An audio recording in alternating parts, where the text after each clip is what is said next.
Only one room left. CEO and gorgeous woman share an unforgettable hotel stay. This story is for my beautiful, loyal and loving family, the ones who have always stood by me.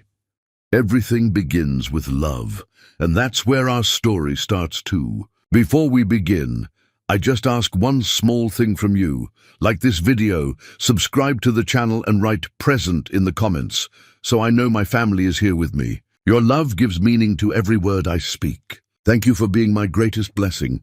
Some nights rewrite your entire existence. Some strangers become your forever. And some hotel rooms hold secrets that 9 months cannot contain. The mountain trembled beneath sheets of rain so thick the world disappeared. Susan Jolie pressed her hands against the Grand Lodge window, watching nature's fury swallow the last remnants of daylight. Her silk blouse clung to her shoulders from the sprint inside, her natural curls heavy with moisture, dark skin glistening under the lobby's amber lights. "I'm sorry, miss. Every room is occupied," the clerk's apologetic tone barely registered through the thunder's roar. Susan's throat tightened. The art conference had ended hours ago, but she'd stayed behind to photograph the mountain landscape for her gallery's new collection. Now the storm had her trapped with nowhere to rest. "Check again. Please, anything. A storage closet with a cot." Behind her, a voice emerged, deep, weighted with exhaustion that money couldn't cure. "Give her my room." Susan turned. The man stood near the fireplace, tall and commanding, even in his weariness. White King. She didn't know his name yet, only that his presence filled the space like he owned gravity itself. His shirt was unbuttoned at the collar, sleeves rolled to reveal forearms that suggested strength beyond boardroom battles. But his eyes held something that made her breath catch, a loneliness that matched her own. "I can't take your room," Susan said, her voice steadier than her heartbeat. "I'm not giving it away." He moved closer, and she caught the scent of cedar and rain. "We'll share it. The storm won't break until morning. You need rest." "So do I. 2 adults can survive one night with dignity intact." The clerk's eyebrows climbed toward his hairline. Susan should have refused, should have called a friend, waited in the lobby, done anything except accept this stranger's impossible offer. But something in his exhausted honesty, the way he looked at her without assumption or demand, made her nod. "Dignity intact," she repeated. The walk to the room stretched through hallways, lined with landscape paintings that couldn't capture what Susan saw in mountains. The way light bled through storm clouds, how shadows held their own stories. White walked beside her, not ahead, not behind, equal. He unlocked the door to reveal a suite that stole her protest. Floor-to-ceiling windows framed the tempest. A fireplace crackled with fresh wood.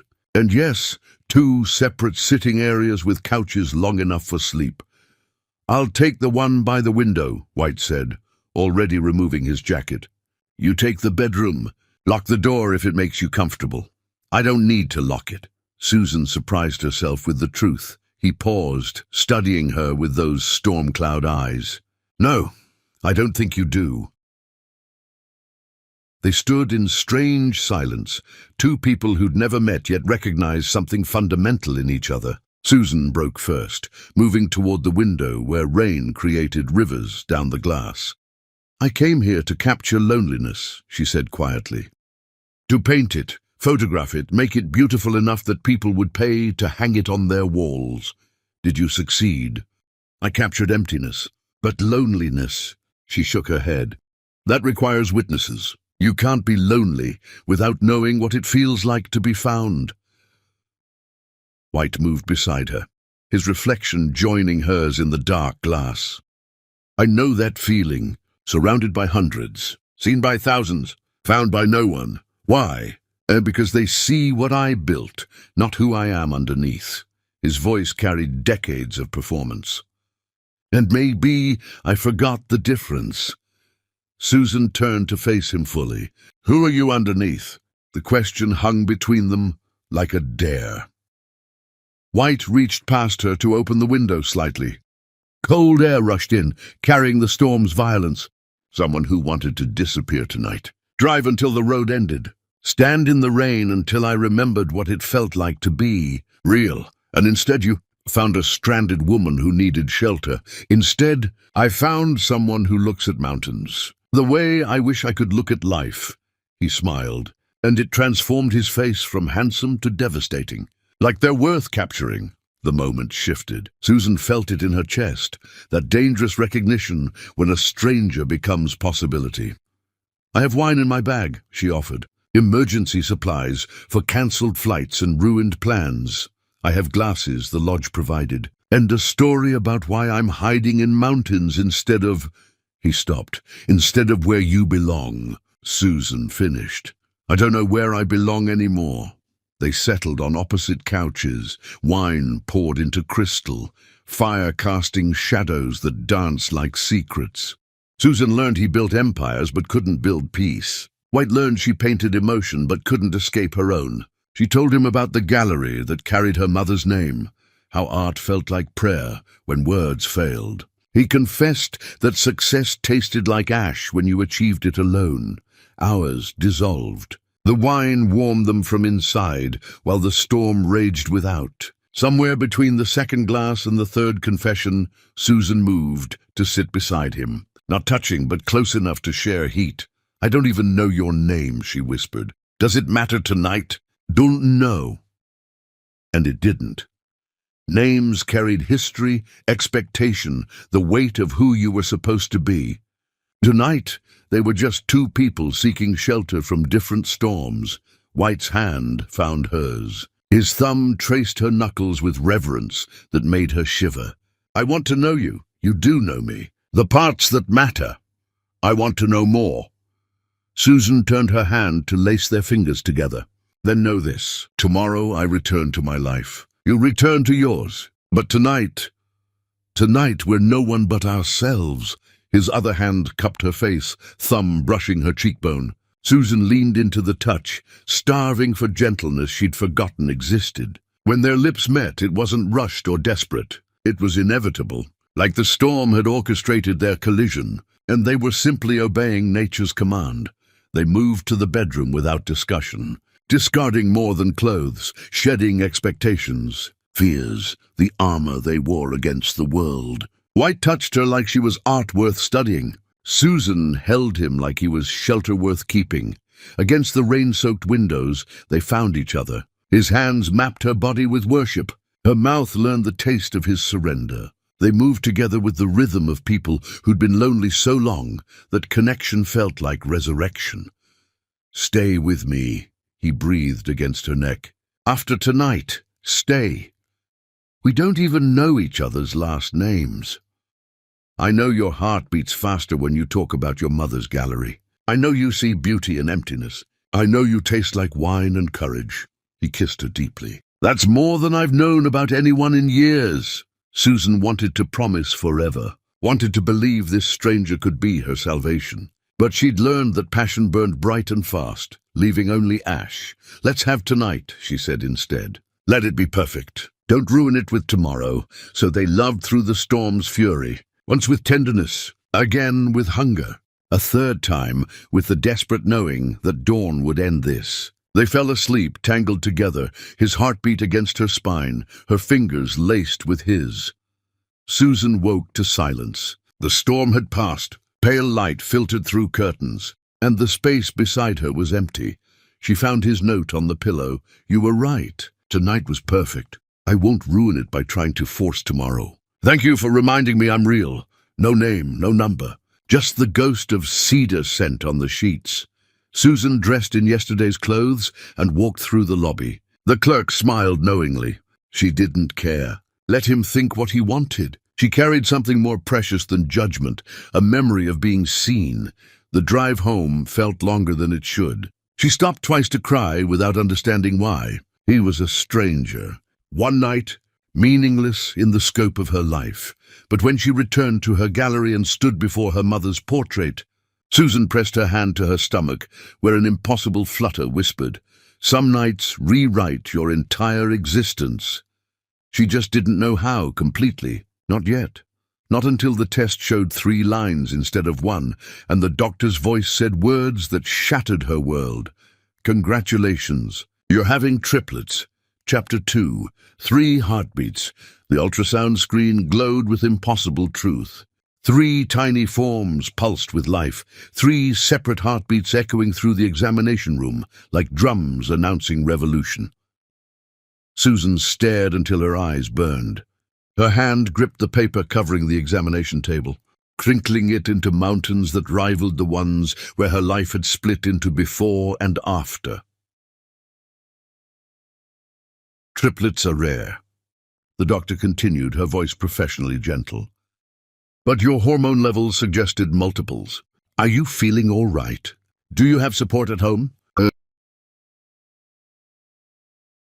Support. The word tasted bitter. Susan had herself, her best friend Amara, the gallery that demanded her attention. But the father? He was smoke and memory, a nameless stranger who'd given her 1 perfect night and 3 permanent consequences.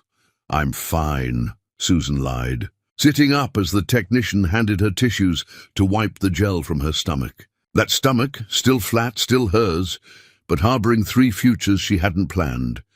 Outside the clinic, autumn air bit through her jacket. Susan walked without direction, mind spinning like leaves in wind. She should feel terrified, should feel angry at her carelessness, at the whine and want that had made her forget caution. Instead, she felt something closer to wonder. 3 babies. 3 pieces of that night made permanent. 3 reasons to stop floating through life pretending art could fill the hollow spaces. Her phone buzzed. Amara. Well, what did the doctor say? Please tell me it's just stress making you sick every morning. Susan found a bench in the park across from the clinic. Couples walked past pushing strollers. An older woman fed pigeons from a paper bag. Normal life happening while hers transformed into chaos. I'm pregnant, Susan said, with triplets. Silence stretched so long she thought the call had dropped. Susan, tell me you know how to find him. I know his first name is White. I know he's powerful. I know, her voice cracked. I know the way he touched me felt like coming home. But that's not enough to build a future on. It's enough to track him down. Powerful men leave footprints. We'll hire someone. No. Susan watched a father lift his daughter onto his shoulders, her laughter bright as birdsong. If he wanted to find me, he could have left more than a note. I won't chase a man who chose to disappear. This isn't about pride, Susan. This is about 3 children who deserve to know their father. They'll know their mother. They'll know they're wanted. That's more than some children get. Susan touched her stomach, still marveling at the impossible. I can do this. Can you? Gallery rent is murder. Supplies aren't cheap. And babies, Amara's voice softened. Babies are expensive miracles. Then I'll paint more, sell more. I'll make it work because giving up isn't an option. Determination crystallized in Susan's chest, sharp and bright. My mother raised me alone after Daddy left. She turned struggle into strength. I can do the same. But in the lonely hours before dawn, when nausea drove her from bed to bathroom tile, Susan let herself remember. White's hands cradling her face, his voice rough with want. Stay with me. The way he'd looked at her paintings on her phone like they mattered more than profit margins. She'd tried finding him, called the lodge, but they protected guest privacy. Searched online for White and CEO until her eyes crossed from futility. The world held thousands of powerful men. Without a last name, without a photo, he remained ghost. Maybe it's better this way, she told her reflection in the bathroom mirror. Maybe he's married. Maybe that night was his escape from someone else. Maybe she needed to stop torturing herself with maybes. Months crawled forward. Susan's body changed with alarming speed. Her breasts grew tender and full. Her waist disappeared beneath expanding roundness. By the time leaves turned gold and fell, she looked like she carried a basketball beneath her shirts. Amara appeared at her apartment with bags of maternity clothes and the fierce loyalty that defined their friendship. You're not doing this alone. I'm your birth partner, your midnight craving supplier, your shoulder when hormones make you cry at commercials. I cried at a dog food commercial yesterday, Susan admitted. The puppy looked so happy with his family. See, you need me. Amara unpacked stretchy pants and flowing tops. Have you thought about names? Names. Susan had thought about little else. She wanted names that meant something. Names that carried strength and beauty that her daughters could wear with pride. Lila, Mila, and Ella, she said softly. Lila for the lilac flowers my mother grew. Mila for miracle, because 3 of them at once feels miraculous. And Ella for Eleanor Roosevelt, Amara finished. Your hero. Women who changed the world without permission. Susan folded a tiny onesie, marveling at its size. That's what I want for them. The courage to take up space. The gallery became both sanctuary and battleground. Susan painted through exhaustion, through backaches and swollen ankles, through the fear that whispered she wasn't enough. She created a series called Multiplication, abstract pieces where one form split into 3, chaos becoming beauty. They sold faster than anything she'd created before. People respond to truth, her assistant Ivy said while wrapping a painting for shipping. And you're painting the truth of transformation, of one becoming many. Susan's hand rested on her stomach, where 3 distinct personalities already made themselves known. One kicked constantly, a tiny fighter. Another seemed to sleep through everything, peaceful and still. The third moved in rhythmic patterns, already dancing to music only she could hear. I wish their father could feel this, Susan admitted one afternoon, while Amara helped her assemble cribs in the nursery. These moments, they're magic. And he's missing all of it. His loss. Amara tightened a screw with unnecessary force. Any man who walks away from you is a fool. But Susan remembered his face in firelight, the raw honesty when he'd confessed his loneliness. White hadn't walked away from love. He'd walked away from a night he thought was beautiful enough to preserve by not ruining it with reality. How could she hate him for that when she'd agreed? Still, in her weakest moments, Susan let herself imagine finding him somehow, showing him the ultrasound photos, watching his face transform when he realized that perfect night had created perfect consequences. Would he be angry, afraid? Would he deny them? Or would he look at her the way he had against rain-soaked windows, like she held answers to questions he'd forgotten how to ask? The fantasies always ended the same, with Susan alone, staring at empty space beside her bed, accepting that some mysteries remained unsolved. Winter arrived with sharp teeth and frozen ground. Susan's doctor scheduled the delivery, concerned about complications with triplets. The night before, Susan sat in the nursery, surrounded by 3 cribs, 3 changing tables, 3 of everything. Tomorrow you meet the world, she whispered to the 3 lives inside her. And I promise you this, you'll never wonder if you're wanted. You'll never question if you're enough. Your mama will make sure you know every single day that you are my greatest adventure. They responded with kicks and rolls. A conversation without words. Susan pressed her hands to her stomach and let herself remember one last time. Cedar scent and strong arms. Tenderness that felt like worship. A stranger's promise. Tonight we're no one but ourselves. I'm sorry, she said to the ghost of him. I'm sorry you'll miss them growing. I'm sorry I couldn't find you. But mostly, tears tracked down her cheeks. Mostly I'm sorry that perfect night had to end at all. The next morning, Susan brought 3 daughters into the world through pain that rewrote her understanding of strength. Lila arrived first, crying with impressive volume. Mila followed silently, her dark eyes wide and knowing. Ella came last, small but fierce, her grip strong on Susan's finger. 3 girls, the nurse said, placing them on Susan's chest. You're going to have your hands full. Susan looked at their perfect faces, miniature copies of her own features, mixed with something else. Something that made her heart ache. Their father's eyes stared back at her from 3 small faces. Storm cloud gray, impossible to deny. Worth it, Susan breathed, kissing each tiny forehead. Every single moment worth it. But as nurses took photos and Amara cried happy tears and the world celebrated 3 new lives, Susan felt phantom arms around her. Heard a voice that wasn't there. Stay with me. And she thought, I did. just not the way either of us expected. Chapter 3. The Collision.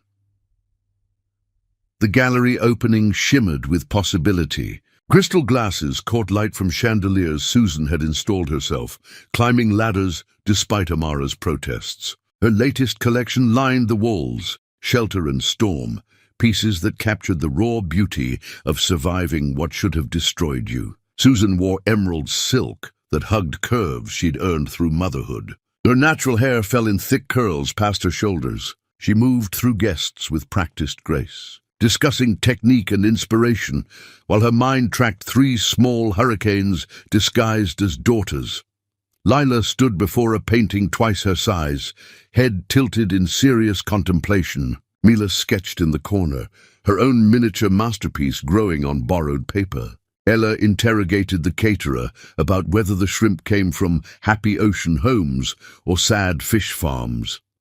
"Your daughters are magnificent chaos," Amara observed, refilling Susan's sparkling water. "Especially Ella.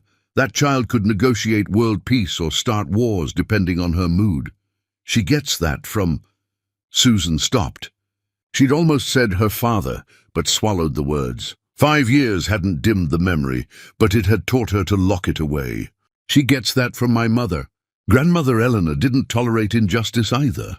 The gallery's main entrance opened, bringing cold air and something else, something that made Susan's skin prickle with recognition before her brain caught up. White King walked in, surrounded by associates, all expensive suits and quiet power. But Susan only saw him. Older now, temples touched with silver that somehow made him more devastating. He moved with the same command, the same weight that suggested he owned whatever space he occupied. Their eyes met across the crowded room.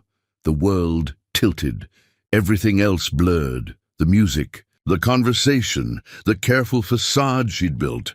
Only him. Only the way his expression shifted from polite interest to shocked recognition, to something primal that made her knees weak. He stopped mid-step. His companion said something Susan couldn't hear through the roaring in her ears. White's mouth moved in response, but his gaze never left hers. Susan's hand found the nearest wall for support. 5 years. She'd imagined this reunion 1,000 ways. Yelling, crying, cool indifference. Never this absolute decimation of every defense she'd constructed. "Mama!" Ella's voice cut through the paralysis. "Mama, the caterer lady says happy shrimp cost more, but taste better because they're grateful to be food. Is that science or story?" The question pulled Susan's attention down to 3 identical faces staring up at her with concern. Her daughters, her world, her everything that White knew nothing about. Susan opened her mouth, but no words came, because White was walking toward them. Not rushing, but inexorable as tide. His associates trailed behind, looking confused. Guests parted like water, and Susan watched his face as he got close enough to really see. To see 3 girls with his storm cloud eyes staring back at him. White stopped 2 feet away. His gaze moved from Susan to the triplets and back again. Something crumbled in his expression. Shock, chasing disbelief, chasing devastation. His voice came out rough, broken. "How? Not here." Susan found strength in terror. "Girls, go with Aunt Amara now." "But Mama," Lila started. "Now." Susan's tone left no room for argument. Amara appeared like the warrior she was, herding 3 confused daughters toward the office. Ella looked back with those 2 knowing eyes, and Susan saw the question forming. White watched them go, watched his daughters walk away from him without knowing who he was. When he turned back to Susan, his face had gone pale beneath his tan. "My office," Susan managed. 5 minutes. She walked away before he could respond, before her legs gave out, before the gallery full of people saw her shatter. The office was small but private. Susan closed the door and leaned against it, breathing through panic. 5 minutes wasn't enough to prepare. 5 years hadn't been enough to prepare. The knock came soft but insistent. Susan opened the door. White entered alone. They stood in charged silence that felt like drowning. "Tell me I'm wrong," White said finally. Tell me those aren't yours." Susan crossed her arms over her chest, armor against the way he looked at her like she held his heart. "I can't tell you that. It would be a lie." He moved to the window overlooking the gallery. From this angle, they could see Amara with Lila, Mila, and Ella in the corner. 3 dark-haired beauties with their father's eyes. 5 years, White breathed. "I have daughters who are 5 years old." You had daughters. They're mine now." Susan heard the cruelty in her words, but couldn't stop. "You walked away from that hotel room without looking back, because you told me to." He whirled to face her, pain transforming to anger. "You said not to ruin it with tomorrow. You said let it be perfect and nothing more. And you agreed without argument, without leaving a way to find you if—" Her voice cracked. "If that night had consequences you didn't predict. I tried to find you." The confession hung heavy. "For months. Called that lodge every week until they threatened legal action. Drove back to that mountain searching like a madman. But you were a ghost. No last name, no contact information. Just gone." Susan's anger faltered. "You tried?" "Of course I tried." White stepped closer, the space between them charged with history. "That night changed me. You changed me. I wanted—" He stopped, jaw clenching. "It doesn't matter now what I wanted. You made a choice to keep them from me."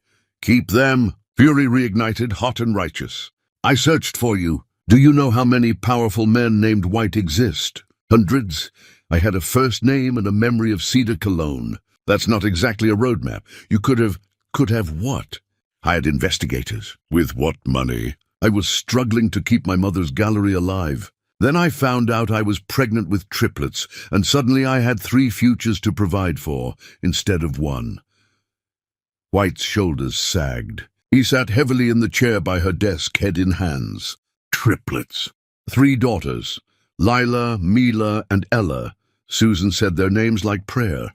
They're smart and fierce and funny. They paint and ask impossible questions and make me want to be better than I am. And I've missed all of it. When he looked up, his eyes shimmered. First steps, first words, first everything. Yes, Susan wouldn't give him comfort. Couldn't afford to soften. You missed it all. What are their full names? Lila Grace, Mila Hope, and Ella Faith Jolie. Susan lifted her chin. They have my name, my mother's legacy. Because I had nothing else to give them. White stood slowly, like moving hurt. I want to meet them, properly. His voice broke. I want to know my daughters. Every protective instinct screamed at Susan to refuse. To throw him out. To guard her children from this stranger who shared their DNA but not their history. But she looked past him to where Lila now stood before her earlier painting, explaining something to Mila with serious hand gestures. Saw Ella making another caterer laugh with her relentless questions. They deserved truth, even if truth was complicated. They don't know about you, Susan said carefully. They've asked, of course, but I told them their father was someone I couldn't find, not someone who didn't want them. I would have wanted them. The certainty in his voice rang true. If I'd known, Susan, if I'd known, but you didn't. Neither of us did. So we can't rewrite history. She moved to the window, standing beside him. But maybe we can be honest about now. What does that mean? It means if you want to know them, you'll have to earn it. Not with money or power or whatever you're used to using. With time, with patience, with showing up when it's hard and staying when it's harder. I can do that. White turned to face her fully. I will do that. They're fragile. They're perfect. And if you hurt them... Susan's voice dropped to steel. I will make you regret being born. Mother's promise. Something shifted in his expression. Respect, maybe, or recognition. Fair terms. Below them, Ella looked up as if sensing observation. Her grey eyes, so like her father's, narrowed thoughtfully. Then she tugged Amara's sleeve and pointed. They see us, White murmured. They're smart. Too smart, Susan sighed. This is going to change everything. Can I... He hesitated. Can I go down there? Meet them. Susan studied him. 5 years ago, he'd been a stranger seeking shelter. Now he was the father of her children, asking permission to enter their world. The irony would have been funny if her heart wasn't hammering. Follow my lead, she said. And White? Yes? Don't make promises you can't keep. They've built lives without you. They're happy. If you come in and then disappear again, I won't. He met her gaze with absolute conviction. I've spent 5 years missing something I couldn't name. Now I know what it was. I'm not walking away from them, from you. Not again. The words should have comforted. Instead, they terrified, because Susan had spent 5 years telling herself she was enough, that her love could fill every gap, that her daughters didn't need anyone else. Now here stood proof that she'd been lying. They walked down together, separated by inches and years of absence. Amara saw them approaching, and her expression cycled through shock, fury, and fierce protectiveness in seconds. 3 small faces turned toward them with curiosity, and Susan thought, everything changes, starting now. Chapter 4. Falling Again. Morning light turned Susan's kitchen into gold, illuminating 3 daughters who transformed breakfast into performance art. Lila conducted the chaos with a wooden spoon, directing Mila's pancake flipping, while Ella provided running commentary on proper syrup distribution. Too much. Mila's drowning hers like a swimming pool. That's wasteful. It's not wasteful if it tastes better. Mila's quiet response came with the wisdom of someone who'd learned that silence spoke louder than volume. Susan watched from the doorway, coffee warming her hands, heart full of ordinary magic. This sticky counters and sibling negotiations and the smell of burning pancakes, this was her life. Messy and beautiful and hers. The doorbell shattered the moment. All 3 girls froze like deer sensing wolves. Susan's stomach dropped because she knew. She'd given him the address after 3 weeks of supervised gallery visits. Had watched him stumble through learning their personalities, Lila's need for order, Mila's artistic soul, Ella's relentless pursuit of justice. Now he stood on her threshold, holding bags from the bakery down the street. I brought reinforcements. White lifted the bags slightly. Fresh croissants. And those chocolate things Ella mentioned approximately 400 times last visit. Pain au chocolat, Susan corrected automatically, then caught herself. When had she started finishing his sentences? You didn't have to. I wanted to. He looked past her to where 3 heads peeked around the corner. Morning, ladies. Ready to try actual edible breakfast? Mama's pancakes aren't that bad. Lila defended loyally, while Mila quietly scraped charred edges into the trash. Ella pushed past Susan to grab White's hand. Did you remember the rule? 2 each, no more, or we get hyper and Mama threatens consequences. 2 each. Got it. White let himself be tugged inside, and Susan marveled at the transformation. The commanding CEO who'd frozen in his expensive suit at the gallery now wore jeans and a simple sweater, comfortable being led by a 5-year-old general. They'd fallen into this routine somehow. White appeared every morning before his day began, sometimes bearing gifts, books, art supplies, once a telescope that sent Ella into raptures about seeing tomorrow's stars today. Other times just himself, settling into the breakfast chaos like he'd always belonged there. Susan should have stopped it, should have set boundaries, but watching her daughters bloom under his attention felt like watching flowers remember they were meant for sunlight. Uncle Julian sent videos. White pulled out his phone while distributing pastries. He's in Paris, and apparently the Eiffel Tower reminded him of you 3. His brother had become Uncle Jules through phone calls and video chats. His mother Barbara sent gifts with notes that made Susan's eyes sting. For my granddaughters. Better late than never. Even Damien, White's business partner, had shown up once with puzzles that challenged Lila's strategic mind. They were building something. Susan just wasn't sure what. After breakfast, White helped clean, while the girls staged an elaborate theatrical production in the living room involving stuffed animals and grievances against bedtime. You're good at this, Susan said, washing dishes while he dried. The domesticity felt surreal, being a father. I'm terrified constantly. He placed a plate in the cupboard with careful precision. What if I say the wrong thing? What if they hate me? What if... They don't hate you. Susan's hands stilled in soapy water. They light up when you arrive. Lila plans your visits like military campaigns. Mila draws you constantly. And Ella asks when you're becoming permanent. White's hand covered hers in the sink, warm and solid and dangerous. What do you tell her? I tell her good things don't always stay. Susan pulled away, needing distance from the heat of his touch. I tell her to enjoy moments without demanding forevers. Is that what you believe? It's what I've learned. He studied her with those storm-cloud eyes that 3 daughters had inherited. I'm not leaving, Susan, not unless you demand it. I've missed 5 years. I won't miss another day.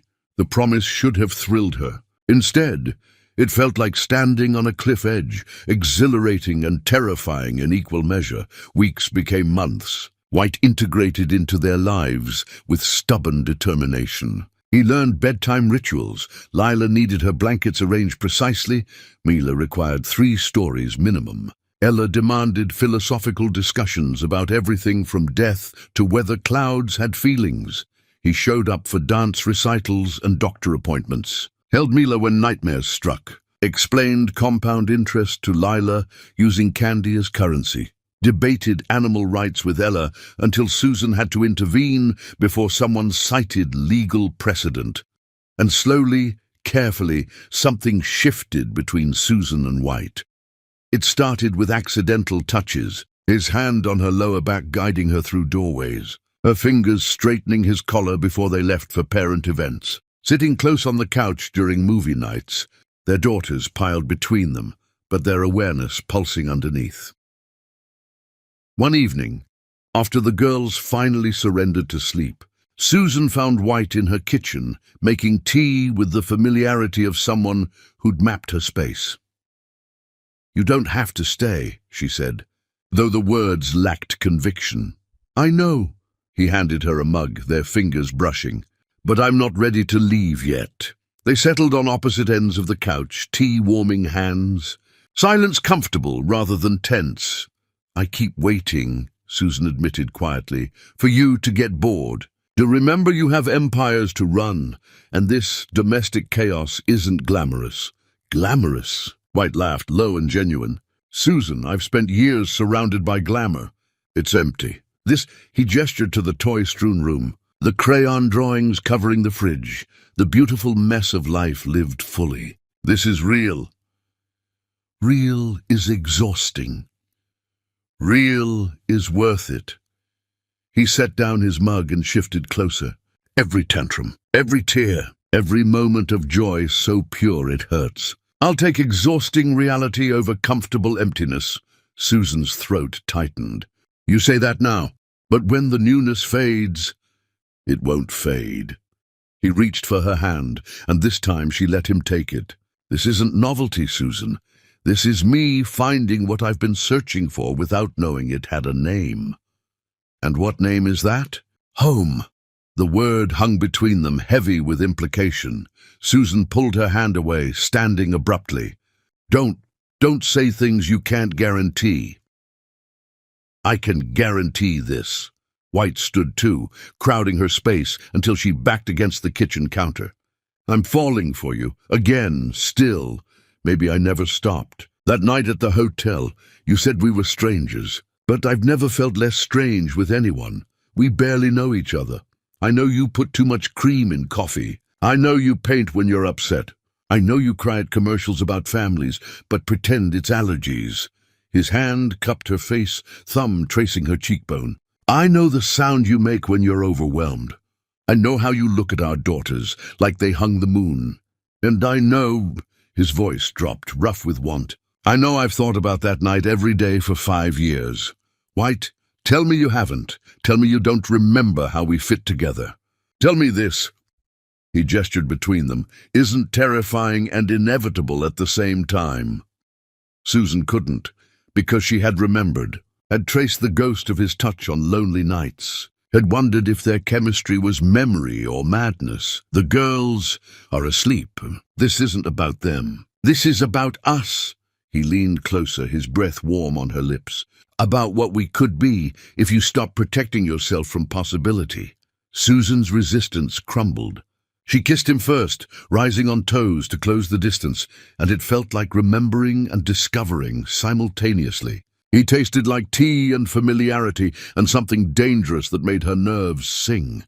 His hands slid into her hair, cradling her head like she was precious. Susan gripped his shirt, pulling him closer, need igniting in her veins. They kissed with years of want, condensed into desperate connection. White lifted her onto the counter, stepping between her legs, and Susan's breath caught. This wasn't gentle exploration. This was hunger recognized and unleashed. "Bedroom," she managed against his mouth. "Are you sure?" Instead of answering, Susan wrapped her legs around his waist. He carried her down the hallway, kissing her neck, her shoulder, anywhere he could reach while navigating the minefield of scattered toys. Her bedroom door closed with a soft click. They undressed each other slowly, despite urgency thrumming between them, savoring revelation. The way bodies changed and stayed the same. "Still beautiful," White breathed, his hands mapping new curves. "More beautiful." Susan pulled him to bed, needing proof this wasn't fantasy. He moved over her with reverence that made tears prick her eyes. When they came together, it felt like completion. Like 5 years had been one long breath held, finally released. They moved together with desperation softening to tenderness, urgency giving way to exploration. White whispered her name like prayer. Susan held him like shelter. And when they shattered together, it felt like the beginning of something terrifying. Afterwards, tangled in sheets that smelled like them, White traced patterns on her hip. "Stay with me." Susan laughed, exhausted and sated. "We're in my bed. You know what I mean. Don't pull away. Don't let fear win." She wanted to promise, wanted to believe this fragile thing they were building could withstand real life. But morning would come with all its demands. Her daughters would wake. His responsibilities would call. And this perfect bubble would pop like all bubbles eventually did. "Ask me tomorrow," she whispered, "when reality returns." But White pulled her closer, their heartbeats synchronizing. "Tomorrow, then. And every day after." Susan closed her eyes, letting herself believe. Just for tonight, just until dawn proved whether some loves could survive more than mountain storms and hotel rooms, whether they could survive forever. Chapter 5. Foundations built on sand spring arrived with aggressive optimism, painting the world in colors that hurt Susan's eyes with their brightness. She stood in her gallery office, staring at the velvet box White had left on her desk like a grenade with a ribbon. Inside, a ring, not ostentatious, just a simple band with 3 intertwined stones. Emerald, sapphire, ruby, green for Lila's fierce spirit, blue for Mila's depth, red for Ella's passionate heart. The note read, "Marry me," not because it's expected, not because of the girls, because I can't imagine waking up anywhere except beside you. Because us is the only future I want. Susan's hands trembled. She'd known this was coming, had felt it building in morning kisses and midnight conversations, in the way White looked at her like she was air and he'd been suffocating, but knowing didn't make it less terrifying. He proposed, didn't he? Amara appeared in the doorway, reading Susan's face like always. "And you're spiraling." "I'm not spiraling. Your hands are shaking and you're breathing like someone being chased." "That's spiraling." Amara crossed her arms. "Do you love him?" "That's not. It's more complicated. It's a yes or no question." Susan sank into her chair. "Yes, I love him. I love watching him with our daughters. I love how he makes coffee exactly right now. I love that he carries bandages because Ella scrapes her knees, climbing everything. I love," her voice broke, "I love him so much it terrifies me. Then what's the problem?" "The problem is love isn't enough. My parents loved each other. Then Daddy left anyway. Love doesn't guarantee staying. White isn't your father." Amara's voice gentled. "And you're not your mother, trapped and helpless. You're strong, Susan, strong enough to take this risk." But risk felt like standing on that cliff edge again, except this time 3 daughters stood behind her. If she fell, they fell too. That evening, White arrived for dinner like he had every night for months. But something in Susan's expression made him pause. made their daughters look between them with the uncanny awareness children possessed. "Girls, homework time," Susan announced. "Bedroom now." "But Mama," Lila started. "Negotiation time is over. Move." They scattered like startled birds, sensing adult conversation that meant closed doors and lowered voices. White stood in her living room, looking both powerful and vulnerable. "You found it." "Subtle." Susan pulled the box from her pocket. 3 stones, really hammering home the symbolism. "I wanted you to know this isn't just about us. This is about the family we've built." He stepped closer. "About making it official." Official. Susan tasted the word like something bitter. "Because unofficial hasn't been working. Because our daughters ask why I leave every night. Because I want them to have stability. Because—" He took her hands. "Because I want to marry you, Susan. I want to wake up tangled in your sheets legally." Despite terror, Susan laughed. "Is that your romantic pitch?" "My romantic pitch is this. I've spent months learning what love looks like outside mountain storms and hotel rooms.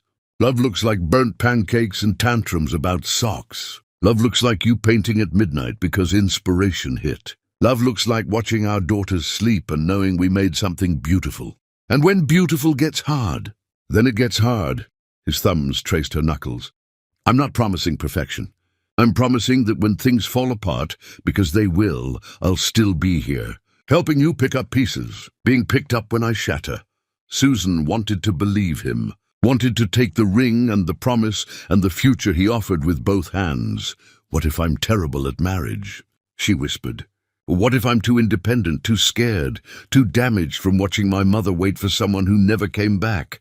"And then we'll figure it out together." White pulled the ring from the box. "This isn't about being perfect. It's about choosing each other, even when it's hard. Especially when it's hard."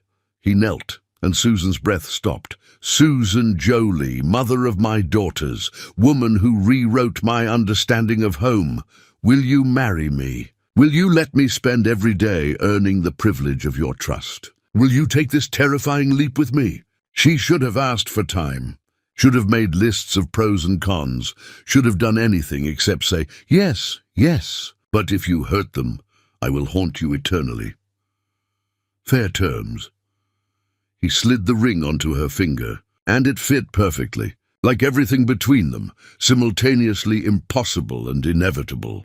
The wedding happened quickly. Small ceremony in her gallery, surrounded by art and family who'd become real. Leela, Mila, and Ella wore matching dresses and flower crowns, solemn as tiny judges. Julian stood as White's best man, while Amara stood as Susan's maid of honor. Still looking skeptical despite her tears, Barbara dabbed her eyes throughout, whispering to anyone who'd listen, "My grandbabies, my beautiful grandbabies." When White lifted Susan's veil, his hands shook. "Last chance to run." "You first," Susan challenged. "Not a chance in hell." They kissed to applause and flower petals thrown by 3 daughters who understood this meant permanence. Meant their father wasn't leaving anymore. Meant family had a shape they could draw in pictures and present it. School. The reception blurred into dancing, and Cake and Ella's speech about how marriage is a contract requiring mutual respect and fair distribution of bathroom time.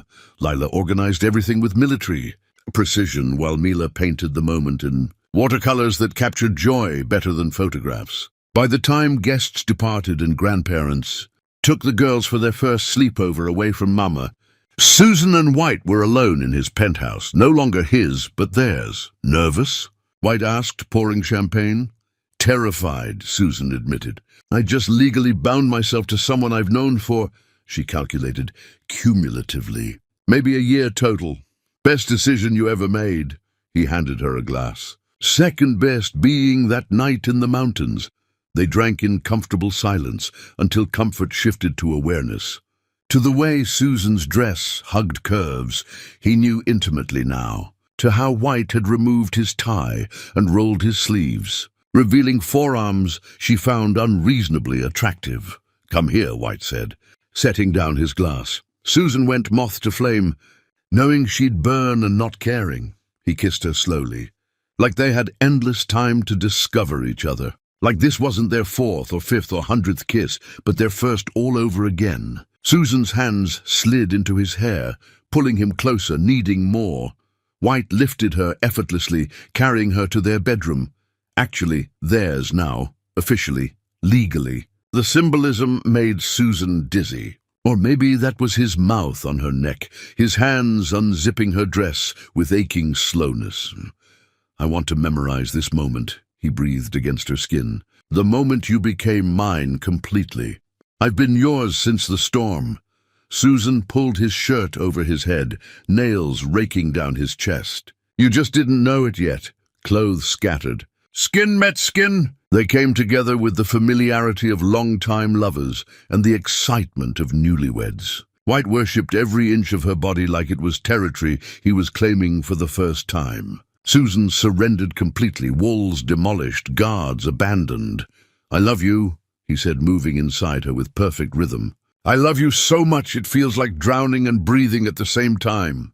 "Then drown with me," Susan gasped, nails digging into his shoulders. "Don't you dare come up for air." They fell together, shattered together, rebuilt together in the aftermath. Hours blurred into exploration and confession. White told her about the emptiness before her. Susan admitted the loneliness that had defined her until 3 heartbeats changed everything. In the darkness before dawn, tangled in sheets that smelled like them, White traced her spine with lazy fingers. "I'll never leave you. I need you to know that. Whatever comes, I'm staying." Susan wanted to believe him, wanted to trust that this beautiful thing they'd built could withstand storms worse than the one that brought them together. "Promise me something," she whispered. "Anything.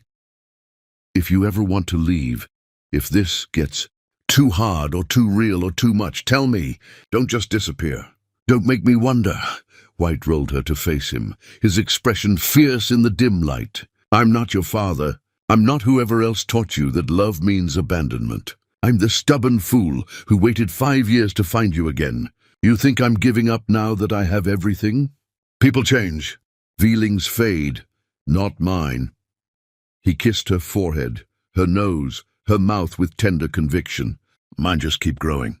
Every morning I wake up loving you more than the day before. It's terrifying and magnificent."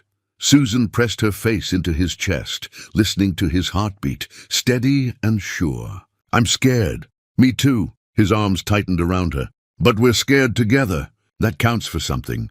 She let herself believe. Let herself imagine years ahead, anniversaries and aging and watching their daughters grow. Let herself picture White beside her through all of it, stubborn and steady in hers. The future stretched ahead, bright and uncertain. Susan should have known brightness cast the darkest shadows, should have remembered that storms returned. Always, that perfect moments existed on borrowed time. That foundations built too quickly on too little sometimes couldn't bear the weight of forever. But in that moment, wrapped in her husband's arms, she let herself be foolishly, completely happy, just for a little while longer. Chapter 6, The Photograph. Happiness made Susan careless. She'd stopped looking for shadows because sunlight felt so good. Stopped questioning White's past because their present glowed too brightly. Their penthouse transformed into organized chaos. Lila claimed the largest room for her planning headquarters. Mila's walls became canvases, paintings covering every surface with Barbara's enthusiastic approval. Ella established a reading corner with signs that threatened extreme consequences for interruption during chapter books. White adjusted to domestic life with surprising grace. He learned to negotiate bedtime like a diplomat, to braid hair without creating abstract sculpture, to answer philosophical questions at 6 in the morning with genuine engagement rather than coffee-dependent grunts. Susan painted in the sunroom White had converted to her studio. Her new collection explored belonging, roots growing deep, branches reaching wide, the way family became foundation. She should have paid attention to foundations, should have checked for cracks before building entire structures on top of them. The photograph fell from a book Susan pulled from White's study shelf. She'd been looking for reference material on architecture for her latest piece. Instead, she found evidence that their entire relationship might be built on lies. The woman in the photo was striking, elegant in the way money taught, perfect posture, calculated smile, expensive everything. She stood beside White in formal wear, his arm around her waist, with casual possession. But it wasn't the image that stopped Susan's heart. It was the handwriting on the back. "Come back to me." That night meant nothing. "We can fix this, Nadine." And underneath in different ink, "Storm Night." Before everything changed, Storm Night. The same storm that had stranded Susan at that lodge. The same storm that had created Lila, Mila, and Ella. The same night White had told her he was hiding from a life that felt empty. Except he hadn't been hiding from emptiness. He'd been hiding from her. From Nadine. From a life that apparently required fixing. Susan's hands shook so violently she dropped the photo. It fluttered to the expensive carpet like a bomb with a delayed fuse. White found her there hours later, still sitting on the floor of his study, the photograph face up between them like accusation. "Susan?" He crossed the room quickly, concern creasing his features. "What's wrong? Are the girls—" "Tell me about Nadine." Her voice came out flat, dead, like emotion had evacuated, leaving only ice. White stopped moving. The concern transformed to something that looked like dread. "Where did you—" "Your book. About mountain architecture." Susan picked up the photo with clinical precision. "Interesting bookmark. Very romantic." He took it and she watched recognition chase horror across his face. "This is old. This was Storm Night." "The caption says Storm Night." Susan stood slowly, needing height for this conversation. "The same Storm Night where you told me you were escaping your empty life. Where you said you needed to feel real. Where we—" her voice cracked, "where we created our daughters. It's not what you think. Then what is it? Because from where I'm standing, it looks like I was your mistress before I knew I should feel shame about it." "No." White reached for her, but Susan stepped back like he carried disease. "You were never that. Nadine, we were engaged, but it was arrangement, not love. Our families wanted the merger, the alliance, You were engaged." Susan heard herself laugh, high and brittle. "You were engaged when you shared that room with me. When you touched me like I was precious. When you said we were no one but ourselves.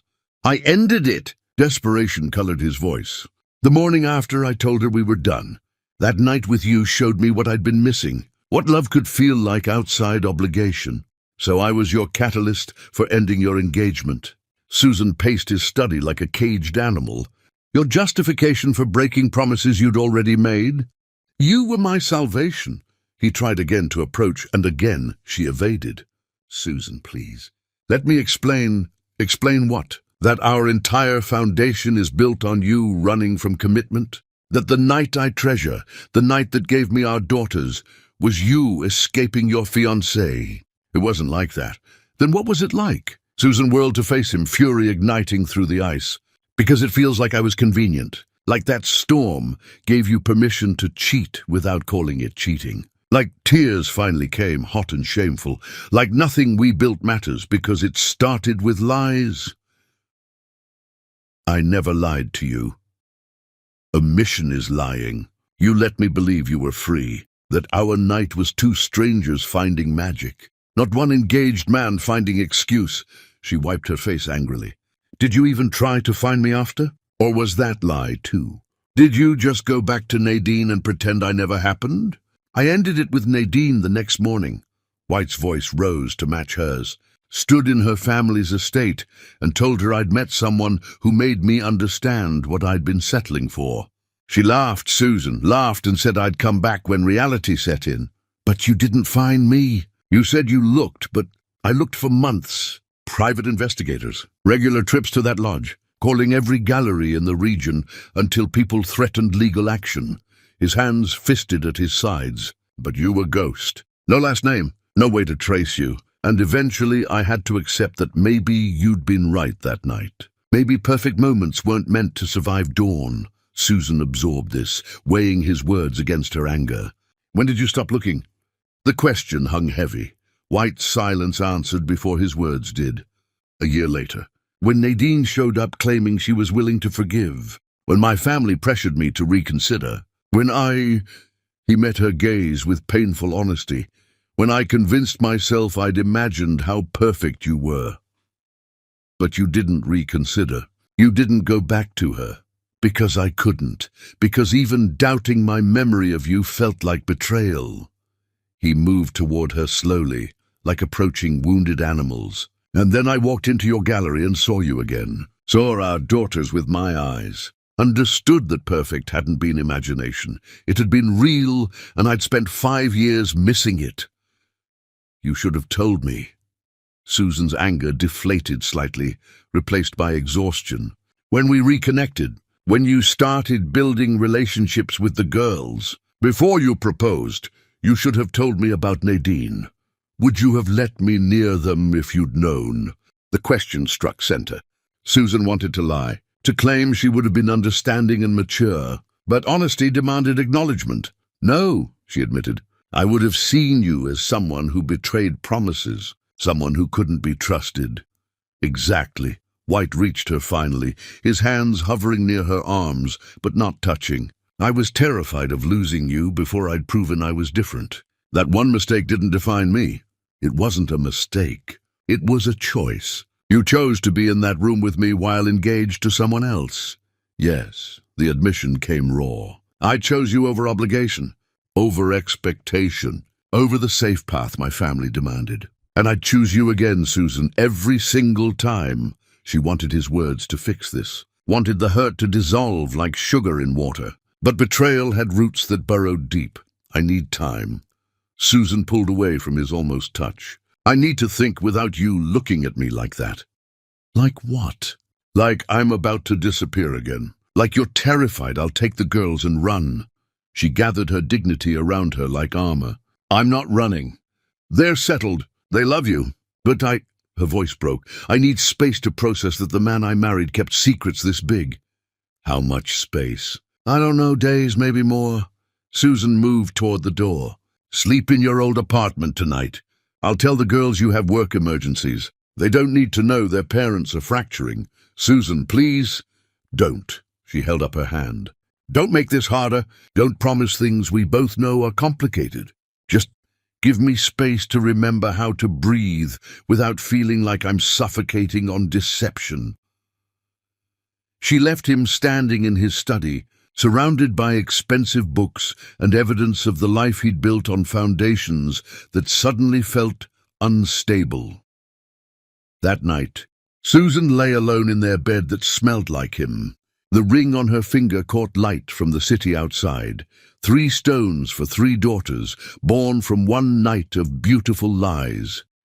She cried until her throat ached, not because White had been engaged, but because he'd let her build dreams on partial truth. Let her marry him without full disclosure. Let her believe their love story was simple when it had been complicated from the start. Her phone buzzed. White's message read, I love you. I'm sorry. I'll give you time, but I'm not giving up. Susan didn't respond. Couldn't find words that weren't weapons or surrender. Instead, she pressed her hand to her chest, where her heart kept breaking in slow motion, and wondered if trust, once shattered, could ever be fully repaired, or if cracks remained forever, waiting for pressure to split them wide open. Chapter 7. The Betrayal. 3 days of space taught Susan that loneliness felt different when you'd tasted its opposite. The penthouse echoed with White's absence. Their daughters asked questions Susan deflected with false brightness that fooled no one, especially not Ella. Daddy's working, Susan repeated for the dozenth time while braiding Mila's hair. Daddy's sad, Ella countered from her corner. Book forgotten. He called yesterday and his voice sounded broken. Like when I drop my favorite mug. People get stressed. It happens. Susan's hands moved automatically through the familiar pattern of Mila's braids. Doesn't mean anything's wrong. Everything's wrong. Lila announced, with her usual devastating clarity. You and Daddy aren't fighting, but you're not talking. That's worse. Fighting means people care enough to yell. Susan's hands stilled. When had her daughters become so perceptive, so capable of reading silences like other children read picture books? We're fine, she lied. Just adjusting. Marriage is adjustment. Marriage is partnership, Ella recited, clearly quoting something Susan herself had said. Partners communicate. They don't avoid. Before Susan could craft another deflection, her phone rang. Damien's name flashed across the screen, White's business partner, who'd been respectfully distant since the wedding. Hello, Susan. I'm sorry to bother you, but there's something you need to know. Damien's tone carried urgency that made Susan's stomach drop. It's about White and his company. The situation is complicated. What situation? Can we meet? This conversation shouldn't happen over the phone. The girls can come. Bring them to that cafe they like. I'll explain everything. An hour later, Susan sat across from Damien while Lila, Mila, and Ella devoured pastries with the focused intensity of small humans mainlining sugar. White's company is under attack, Damien said quietly. Hostile takeover attempt. The group leading it has connections to, he paused, choosing words carefully, to people from his past. Nadine. Susan didn't ask. She knew. Her family corporation. They've been circling for months, buying shares quietly. Now they're making their move. If they succeed, White loses everything. The company his grandfather built. Hundreds of jobs. His entire legacy. What does this have to do with me? Damien leaned forward, earnest. They're offering a merger instead of a takeover. It would save the company, save the jobs. But it requires cooperation, negotiations, meetings. Understanding hit Susan like cold water. Meetings with Nadine. He refused at first. Told them to take the company rather than work with her. But then... Damien glanced at the girls, lowering his voice further. Then he thought about your daughters, about the trust funds tied to company stocks, about the foundation he wanted to build in their names. So he's meeting with her. Susan's voice came out flat. He's trying to save his legacy without destroying his marriage. But Susan, Damien's expression turned grave. It looks bad. The optics are terrible. Photos of them at restaurants. Her family's publicists spinning it as reconciliation. And White isn't defending himself because he thinks silence protects you from the ugliness. He thinks wrong. Susan watched Ella share her croissant with Lila, the casual generosity that defined her daughter. I'm his wife. I can handle truth. What I can't handle is being protected like I'm fragile. Tell him that. Because right now he's drowning and too proud to ask for a life preserver. Susan went home with 3 daughters and a head full of complications. She wanted to call White, wanted to demand explanations and offer support. But the photograph still burned in her memory, evidence that he kept secrets even when secrets could destroy. That evening, while the girls did homework under Amara's supervision, Susan opened her laptop and searched, found exactly what Damien had warned about. Photos of White and Nadine at exclusive restaurants. Articles speculating about rekindled romance. Gossip columns asking if the CEO regretted his impulsive marriage to an unknown artist. One photo made Susan's breath stop. Nadine's hand on White's arm, his expression neutral but tired. The intimacy of 2 people who'd once been engaged, sitting close enough that strangers might mistake them for lovers. The caption, reconciliation on the horizon. Sources say King is reconsidering his recent marriage after reconnecting with childhood sweetheart Nadine. Susan slammed the laptop shut. Logic said the photos meant nothing. That business required unpleasant compromises. That White was trying to save something bigger than his comfort. But Hurt didn't listen to logic. Hurt saw his hand not pulling away from Nadine's touch. Saw him choosing silence over transparency. Saw history repeating, men who said they'd stay but made choices that looked like leaving. Her phone buzzed. White's message, can we talk? I need to explain. Susan's fingers hovered over the keyboard. She could invite him over. Listen to his explanation. Give him the chance to make this right. Instead, she typed, I saw the photos. I know about the takeover. And I know you chose handling this alone over trusting me with the truth again. His response came instantly. It's not what it looks like. Please let me explain in person. You've had days to explain. Days of meetings with your ex-fiancé, while I wondered if I'd made a mistake marrying you. How many more chances should I give you to be honest? Susan, please. I'm trying to protect. I don't need protection. She typed furiously, anger overwhelming caution. I need a partner who trusts me with ugly truth, who doesn't make unilateral decisions about what I can handle. You're doing exactly what you did with Nadine, hiding things you think are too messy for me to know about. That's not fair. Fair? You want to discuss fair? Fair is telling your wife when your ex-fiancé resurfaces. Fair is explaining why you're meeting her repeatedly despite knowing how it looks. Fair is... Susan stopped typing, realizing she was spiraling. She deleted the unsent message and wrote instead, Come get your things. Stay somewhere else until we both figure out what we want from this marriage.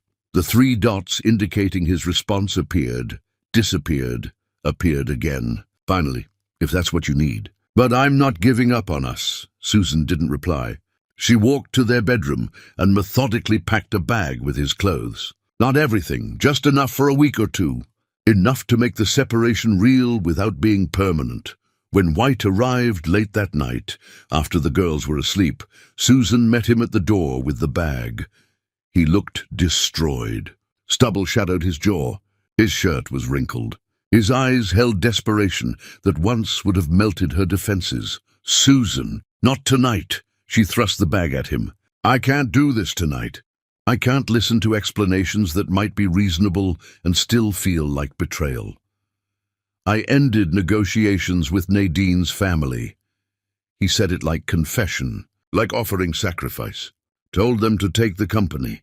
I won't lose you for anything. You ended them today, after I saw the photos. Susan's laugh tasted bitter. So my anger is what finally made you choose us over legacy. Not respect for our marriage, not trust in my ability to handle hard truths. Just fear that I'd leave. That's not... Go! Susan couldn't look at him. Go before I say things that can't be unsaid. White stood in the doorway, bag in hand, looking like she'd gutted him. I love you. That hasn't changed. Love isn't enough if trust is broken. She finally met his eyes. And right now I don't trust you to choose us when choosing gets hard. Then I'll prove you wrong. He stepped back into the hallway. However long it takes, whatever it requires, I'll prove you wrong. Susan closed the door before she could crumble, pressed her forehead against the wood and listened to his footsteps retreat. Behind her, a small voice asked, Mama, where's Daddy going? Susan turned to find 3 daughters in matching pajamas, identical concern on their faces. He has to stay somewhere else for a while, Susan said, trying to keep her voice steady.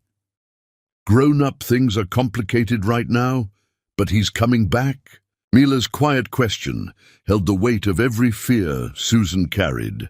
Susan wanted to promise, wanted to say, of course he was coming back, that families didn't break over misunderstandings and poor choices and the messy reality of building relationships on incomplete truth.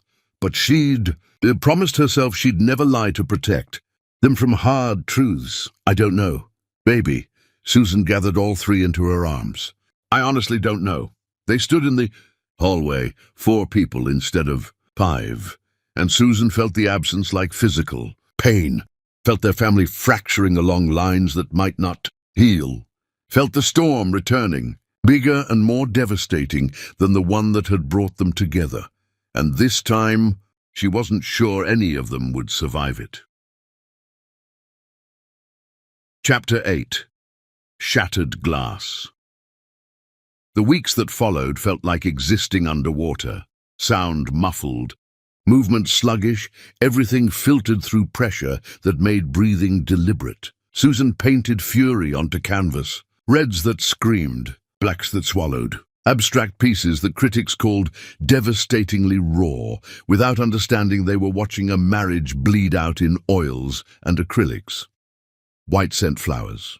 She composted them. He sent letters. She burned them. He sent gifts for the girls, and those Susan kept because her daughter's pain wasn't leverage for her anger.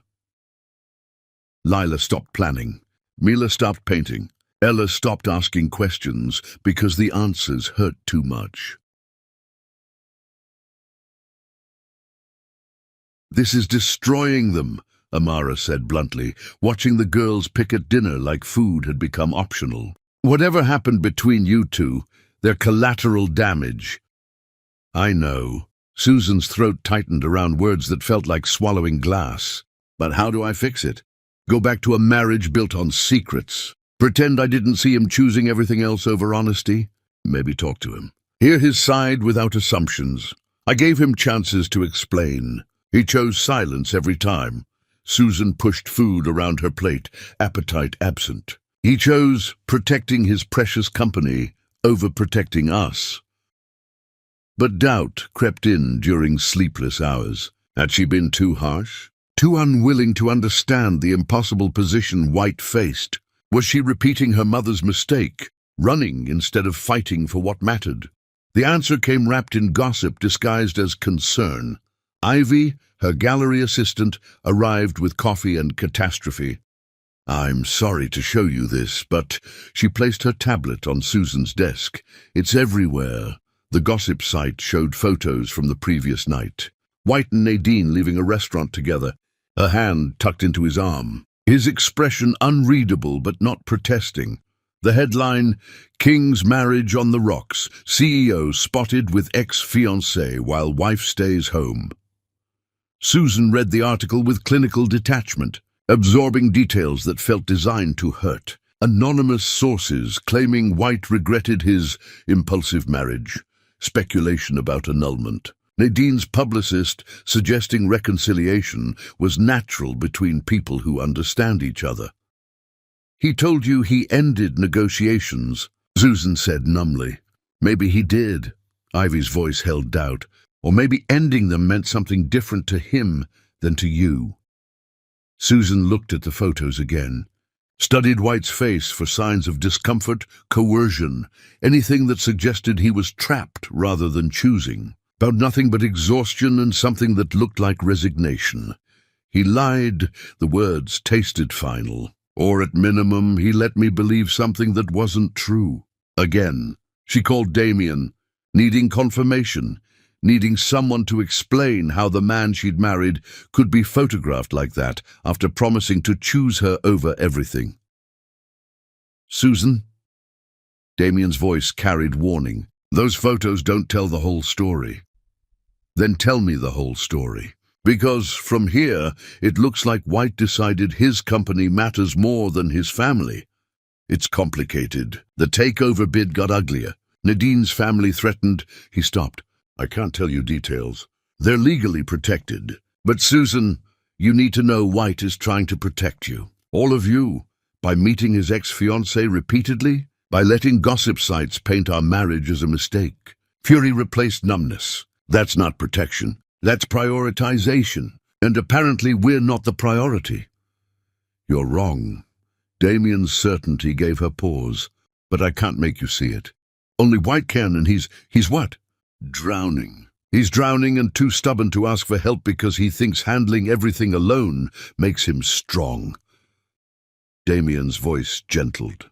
"Talk to him, Susan, before misunderstanding becomes irreparable."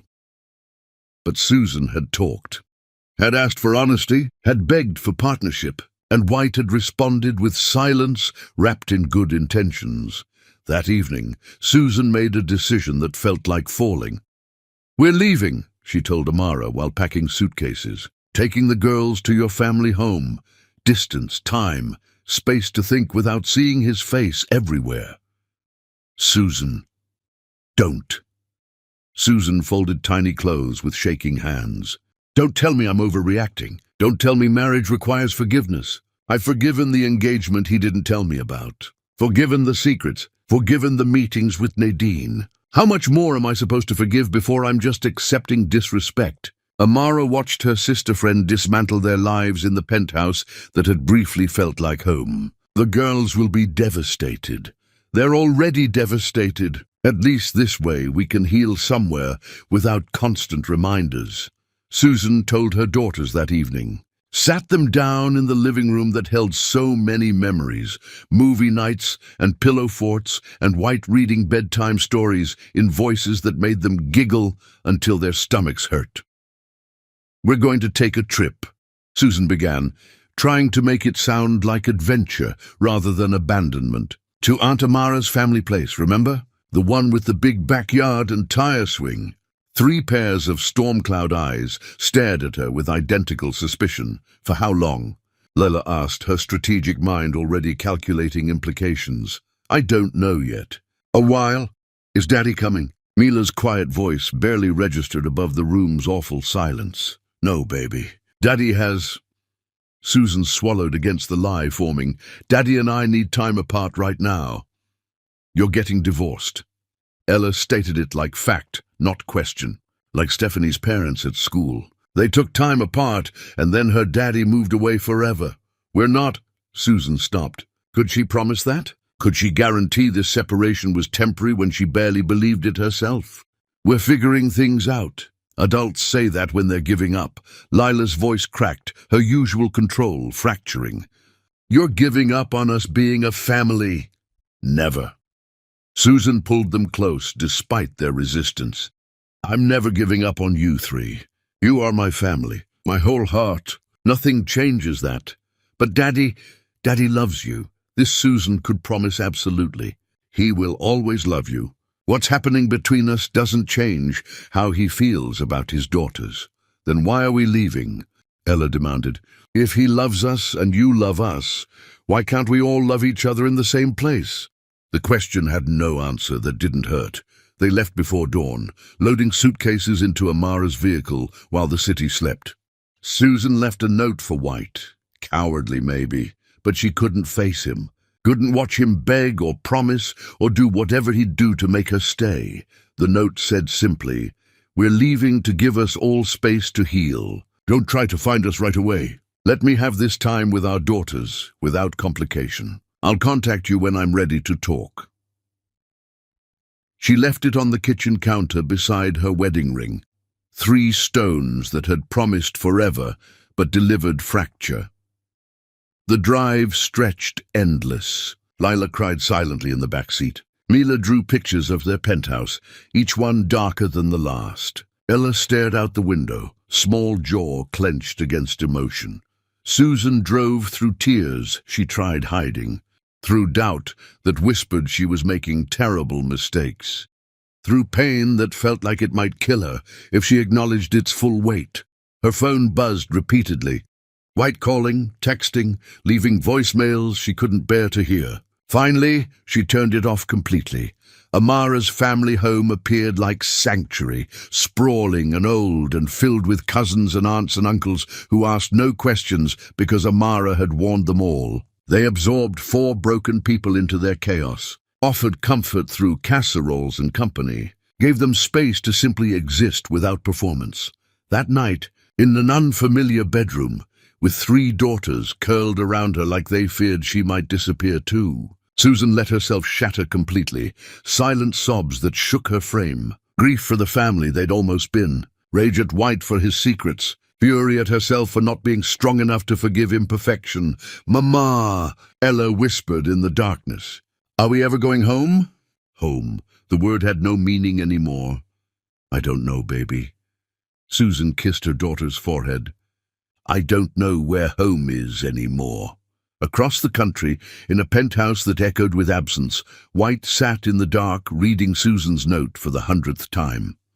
His wedding ring felt heavy on his finger, a promise he'd apparently failed to keep despite his best intentions. On the table beside him lay documents his lawyer had prepared, evidence of everything he'd actually been doing, proof that every meeting with Nadine had been carefully documented, contracts that severed all ties with her family's corporation at enormous personal cost. All of it meaningless because Susan had left before he could explain. His phone showed her location turned off, her voicemails full, her absence absolute. White pressed his face into his hands and did something he hadn't done since childhood. He wept. For his daughters who didn't understand. For his wife who couldn't trust him. For the family he'd destroyed through secrecy, disguised as protection, and wondered if love was enough to rebuild what pride and fear had shattered beyond recognition. Chapter 9. The Year of Silence. Autumn arrived with the cruelty of beautiful things happening to broken people. Leaves turned gold and crimson, while Susan's world remained colorless. She existed rather than lived, waking, feeding daughters, painting without passion, sleeping through dreams where White's absence felt like amputation. The girls adapted the way children did, surface healing while wounds festered underneath.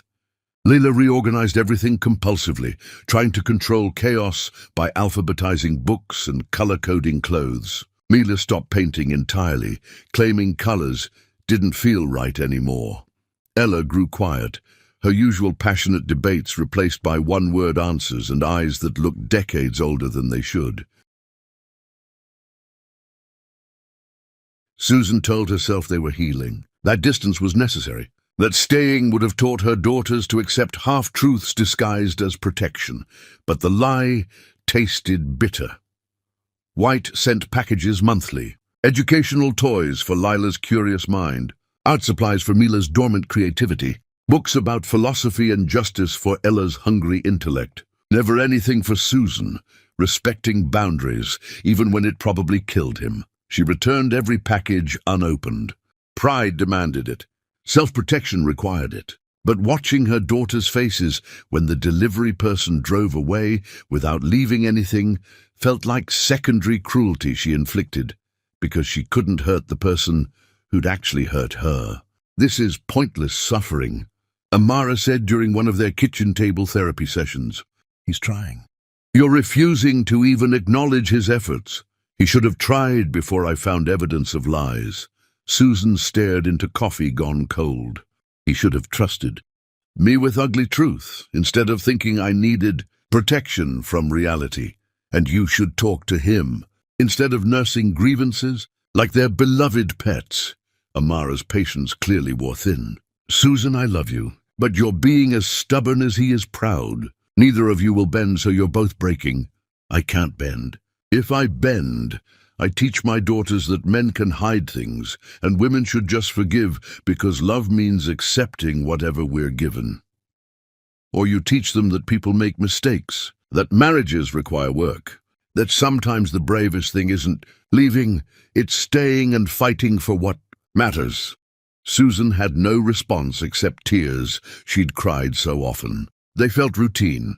The girls asked about their father constantly in the beginning. Where was he? When would they see him? Why couldn't Mama fix this? Susan answered with variations of, "It's complicated," until even she heard how meaningless the phrase was.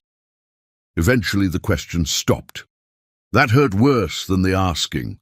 Susan watched Lila stop setting a fourth place at dinner, watched Mila put away the drawings she'd made of their family, watched Ella's fierce defense of her father fade into bitter acceptance that he'd somehow chosen not being with them.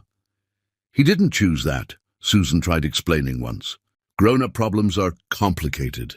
"We know." Ella's flat tone carried accusation. "Everything's complicated when adults don't want to admit they failed." The words landed like physical blows. Meanwhile, White's messages came weekly, restrained, respectful of her demands for space, but persistent enough that she knew he hadn't given up. "The girls need you," one message read. "Whatever you feel about me, they need their father." Susan almost responded, almost arranged visits, almost remembered that her daughter's relationship with White was separate from her own pain, almost wasn't enough. She justified it by telling herself he could have fought harder, could have shown up despite her demands for space, could have proven his claims about choosing them over everything by actually choosing, but deep in honesty she barely acknowledged. Susan knew she'd made fighting for them impossible, had taken them across the country, had returned every attempt at contact, had built walls so high that scaling them would require equipment and permission she refused to provide. Winter brought holidays that highlighted absence. Barbara sent gifts with notes that made Susan cry, "For my grandbabies. I miss them terribly. Please tell them their grandmother thinks of them constantly." Julian called once, his voice careful. "Susan, I'm not taking sides. But those girls, they deserve to know their father. Whatever happened between you two adults shouldn't erase his relationship with his daughters. I'm not erasing anything, aren't you?" Julian's gentle challenge stung. "Because from where I'm sitting, you're punishing him by withholding the three people he loves most. That's not protection. That's revenge." Susan hung up, but his words haunted her. Spring arrived with aggressive renewal, flowers blooming, birds nesting, the world insisting on hope, while Susan's heart remained winter-locked. She enrolled the girls in school locally, accepting that temporary had become indefinite. Their teachers called repeatedly. Lila's anxiety manifested in perfectionism that bordered on obsessive. Mila barely spoke, even when called on. Ella picked fights with anyone who mentioned fathers or families or anything that reminded her of what they'd lost. "They need counseling," the school counselor said gently. "They're displaying trauma responses. Whatever's happening at home, they need professional support." Susan arranged therapy for all three, sat through sessions where daughters admitted feelings they'd hidden from her. Fear that Mama would leave too. Anger that Daddy didn't love them enough to find them. Confusion about why adults claimed love was forever, when forever apparently lasted months. "Your daughters think White abandoned them," the therapist told Susan privately. "They don't understand why he's not in their lives. And honestly, neither do I. If he's trying to maintain contact and you're blocking it, that's not protecting them.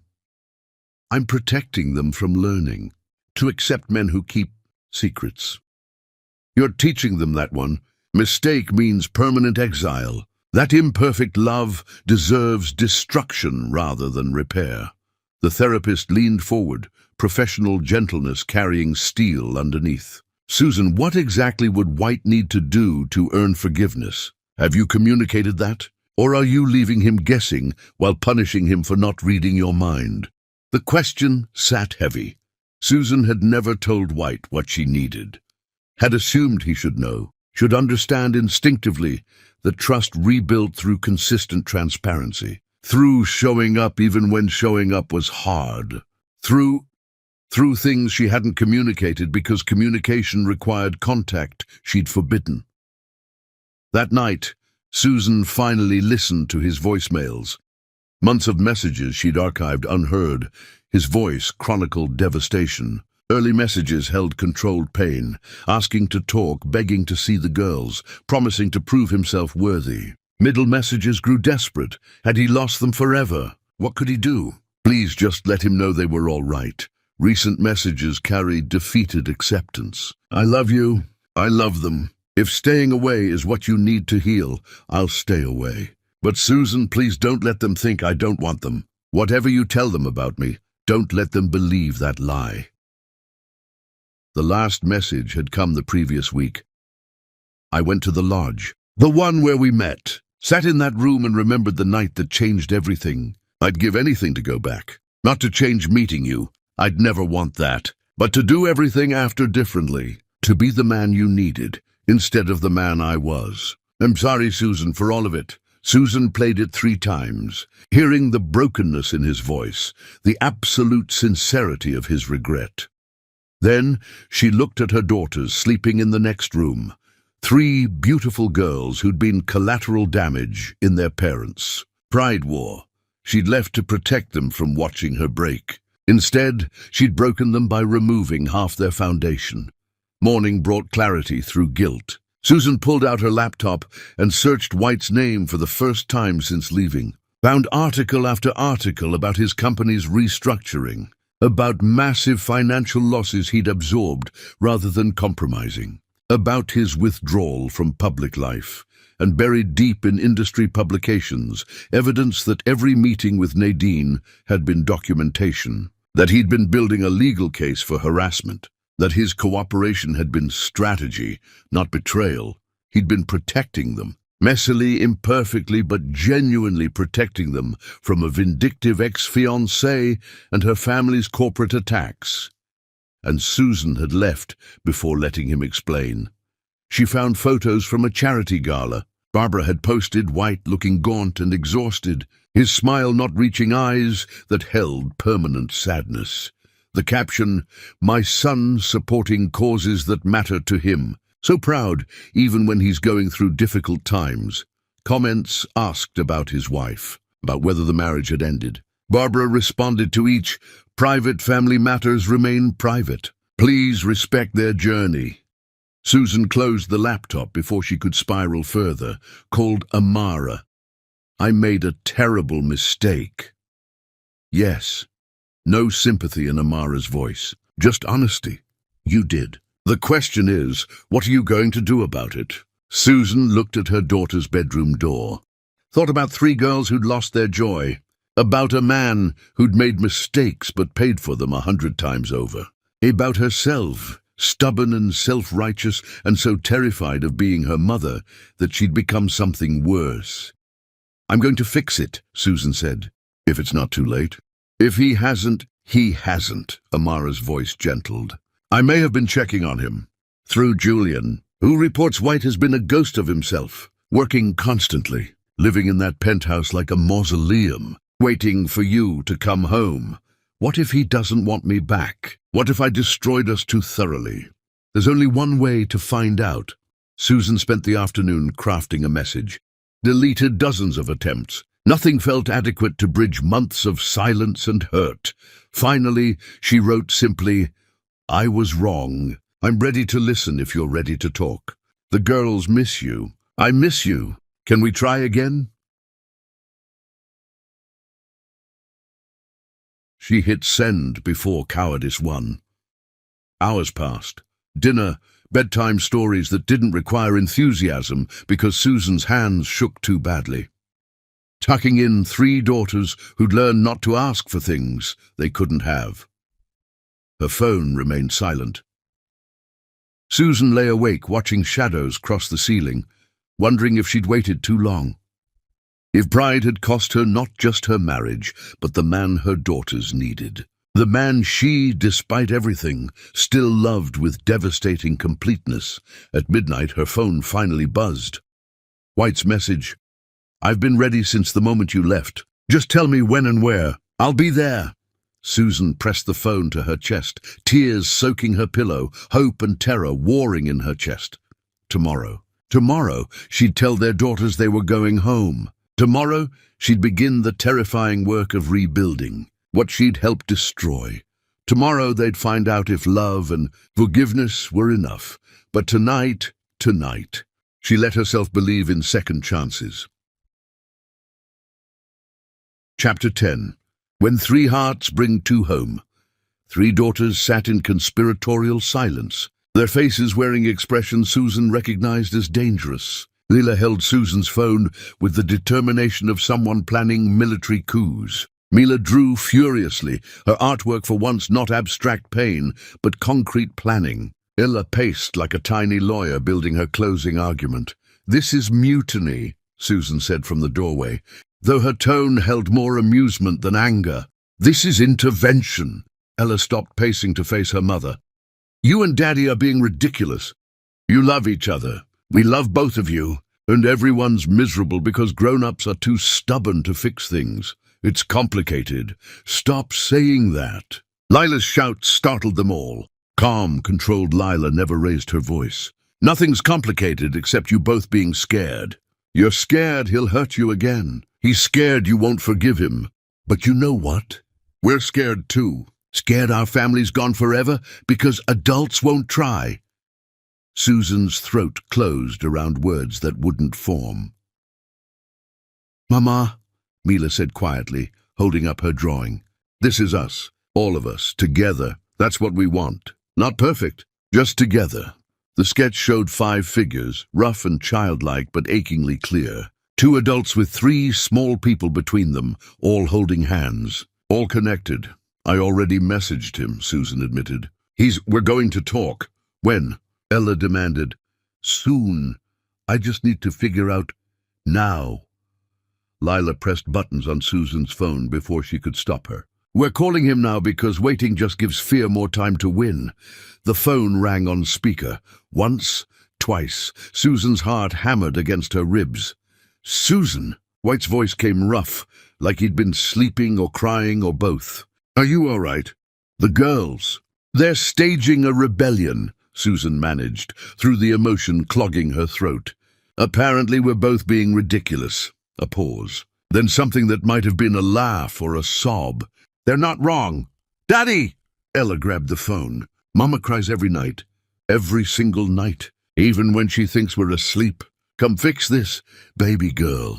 White's voice cracked completely. It's not that simple. Yes, it is. Lila took the phone. You love Mama. Mama loves you. You both made mistakes. Now you both say sorry and we go home. That's literally how every problem gets solved. I wish it were that easy. Stop being scared. Mila's shout surprised everyone. Quiet Mila, who barely spoke above whispers. Both of you just stop being scared and be brave. Silence stretched through the speaker. Susan took the phone with shaking hands. White, I'm here. Can you come here? To where we are? Not for me, for them. They need to see you. They need... Susan's voice broke. We all need to see you. I'll catch the first flight. Give me the address. Susan, he paused, and she heard everything in that hesitation. I've missed you so much. It feels like dying every day. I know. Tears tracked down her face, while 3 daughters watched with hawk-like intensity. I've been dying too. Hours passed like centuries. Susan cleaned obsessively, while the girls prepared like heads of state, receiving foreign dignitaries. Lila arranged furniture for optimal conversation flow. Mila created welcome signs with flowers and hearts. Ella drafted talking points she intended to enforce with judicial authority. You'll both sit, Ella instructed. You'll take turns speaking without interruption. Then you'll apologize and hug and we'll go home. It might not be that simple. Make it that simple. Ella's expression held steel. We're tired of complicated. We want family. The doorbell rang just after noon. Susan's hands shook so badly she could barely turn the knob. And then White stood on the threshold looking like he'd aged decades in months. His hair had gone silver at the temples. Lines creased his face that hadn't existed before. But his eyes, those storm cloud eyes their daughters had inherited, held hope so desperate it hurt to witness. Behind Susan, 3 small bodies launched themselves at their father like missiles. He dropped to his knees, gathering them into his arms, his face buried in their hair, while his shoulders shook with sobs he didn't try to hide. I missed you, he choked out. Every second of every day I missed you so much. We missed you too, Daddy. Lila's usual control shattered into tears. We missed you and Mama wouldn't let us call and everything was wrong. I know, baby. I know, I'm so sorry. Susan watched them, her family fractured but not broken, damaged but not destroyed, and felt her remaining defenses crumble into dust. White looked up at her, still kneeling, still holding their daughters. His face asked questions his mouth couldn't form. Susan crossed the distance between them and dropped to her knees too. 5 people piled together on Amara's family floor, crying and clinging and beginning the messy work of rebuilding. Eventually, the girls released them enough to breathe. Ella produced her talking points. Susan speaks first, then White, then questions, then resolution. Since when do you call us by our first names? Susan asked through tears. Since you started acting like children who need refereeing. Ella's matter-of-fact tone would have been funny if it wasn't devastating. They moved to the living room. White sat across from Susan, close enough to touch, but maintaining respectful distance. 3 daughters positioned themselves between them like mediators. I'm sorry. Susan spoke first because she'd been wrong first. I ran instead of fighting. I punished you by taking away the girls. I let my fear and pride matter more than our family. I was wrong and I'm so sorry. White's jaw clenched, working around emotion. I kept secrets, not from malice, from misguided protection. I thought shielding you from ugliness made me strong. Instead, it made me alone. Everything I did. The meetings with Nadine, the silence about the company problems. I was trying to protect you. But I should have trusted you with the mess instead of trying to handle everything myself. We're both terrible at this, Susan said. Spectacularly terrible. White's small smile broke through devastation. But Susan, I need you to know something. Every meeting with Nadine was documented. Every conversation recorded. I was building harassment case against her family. The photos, the gossip, I endured it to gather evidence that would end their harassment permanently. He pulled out his phone, showed her legal documents, cease and desist orders, restraining orders, evidence that he'd sacrificed his company's value to sever all connections with Nadine's family permanently. I wasn't choosing her over you. I was choosing nuclear option, destroying bridges so thoroughly she could never cross them again, even if it cost me everything. Susan took the phone with shaking hands, reading proof of what Damien had tried to tell her. What she'd been too hurt and proud to hear. You lost millions. I lost you. That was infinitely worse. He leaned forward, desperate and raw. Money rebuilds. Companies recover. But you and our daughters, losing you was losing everything that mattered. I should have listened. Should have let you explain instead of assuming. I should have told you sooner. Trusted you with the ugliness instead of thinking I had to be strong alone. White reached across the distance, his hand hovering near hers. Is there any chance we can try again? Do this differently? Susan looked at their daughters. At Lila's hope, at Mila's quiet tears, at Ella's fierce determination that they fix this or else. Then she looked at White, imperfect and honest, and hers, if she was brave enough to claim him again. Yes. The word came simple and absolute. Yes, but we do this right. Therapy, communication, complete honesty even when it's ugly. You don't protect me from hard truths. I don't run when things get difficult. Deal. White's hand closed around hers, warm and solid and real. Anything, everything, I'll do whatever it takes. We go home. Susan squeezed his hand. All of us, together, and we figure out how to be family that survives storms instead of drowning in them. She moved then, crossing the final distance, and kissed him with months of missing and loving and forgiving condensed into desperate connection. White pulled her close, his free hand cradling her face like she was precious. Around them, 3 daughters cheered and cried and demanded group hug. They collapsed together, 5 people learning that broken things could be rebuilt stronger. That forgiveness wasn't weakness. That love survived mistakes if you were brave enough to fight for it. We're going home, Ella announced to no one in particular. Finally, and for the first time in a year, the word meant something. Weeks later, back in their penthouse, Susan stood in her studio painting while White attempted to cook breakfast without burning anything. 3 daughters argued about something meaningless and perfect in the next room. Her latest piece showed 5 figures in a storm, not running from it, standing together facing it. The canvas carried a title in elegant script. Some love stories begin in storms. The greatest ones survive them, again and again and again. White appeared behind her, wrapping his arms around her waist, chin resting on her shoulder. That's beautiful. That's us. Susan leaned back into him. Not perfect, but real. And surviving. More than surviving. He kissed her neck softly. Thriving. Finally thriving. In the next room, Lila shouted about fair distribution of syrup. Mila's quiet laughter rang like bells. Ella's passionate defense of justice filled the space with beautiful chaos. Their family, messy and loud and absolutely worth fighting for. Susan turned in White's arms, kissing him with the confidence of someone who'd learned that love wasn't avoiding storms. It was finding someone worth weathering them with. Someone who'd stand beside you when winds howled and rain fell. Someone who chose you again and again and again. I love you, she said simply. I love you more. White countered. Impossible. Susan smiled. But you're welcome to spend forever trying to prove it. Challenge accepted. And in that moment, with breakfast burning and daughters laughing and life beautifully imperfect, Susan knew they'd won something more valuable than easy love. One love that survived everything, the kind worth keeping.